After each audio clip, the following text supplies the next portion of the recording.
बोलिए सर, खाने का टेस्ट कैसा हुआ? अच्छा है। आलू पुलाव का अच्छा लगा? सब टेस्ट बराबर है? टेस्ट बराबर है ना?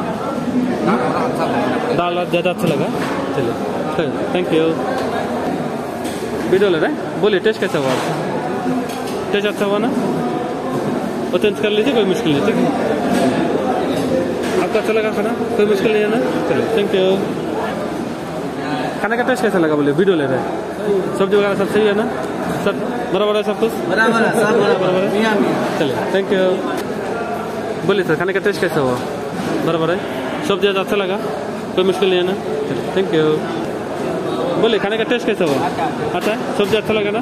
ओके, आपको बराबर लगा? Thank you. आप बोलिए सर, खाना कैसा हुआ आपको? बराबर है ना? सब्जी तेज वगैरह सही है? आप बोलिए अभी क्या हुआ? बराबर है ना सब? कोई मुश्किल नहीं है ना? Thank you. বলেন খাবার টেস্ট কেমন? খুব সুন্দর, সবজি ভালো লাগছে, কোনো অসুবিধা নেই তো?